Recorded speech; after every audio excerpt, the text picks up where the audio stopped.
But there are a few people that I would even name very directly. One was Miss Leonora Ventonda in Healthcare Christian Fellowship I joined.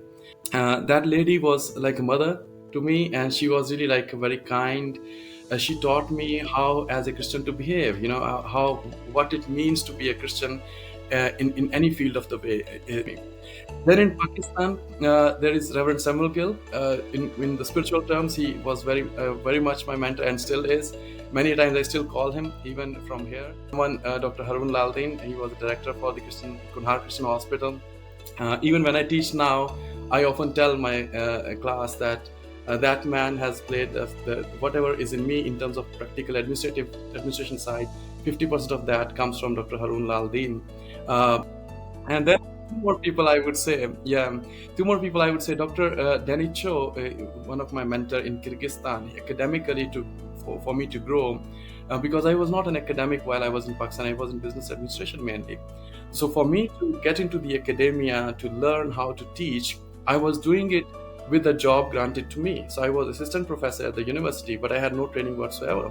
So Dr. Danny Cho, he's a Christian professor from University of Pennsylvania in USA. He moved to Kyrgyzstan to teach, and I was under his mentorship, so he really guided me.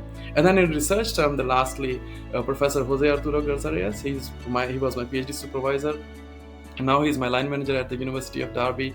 He really taught me, or he really guided me and mentored me how to conduct research, which can have impact not just for present but also for future generations. So that was really, really good for me. These are the few people that I really, really admire.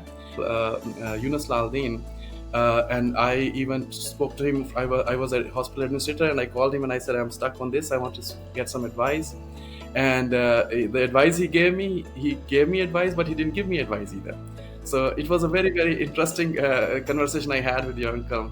So I explained him the scenario I was stuck in. It was a very, very difficult situation for me. And he just told me one thing. He listened to me very nicely, and he just told me, son, you are stuck in the middle, and you just have to find a middle way to solve it. It was nice talking to you. God bless you. And he hung up the phone. And I was like, look, I explained to the gentleman for about 35 minutes my problem and he's just telling me, find a middle way. So I just shut the door of my office in Tank, and I just started to focus on it. He said few words. I even wrote them down on a paper and he said, middle ground. You're stuck in the middle. You have to find the middle ground. And there was an answer in that.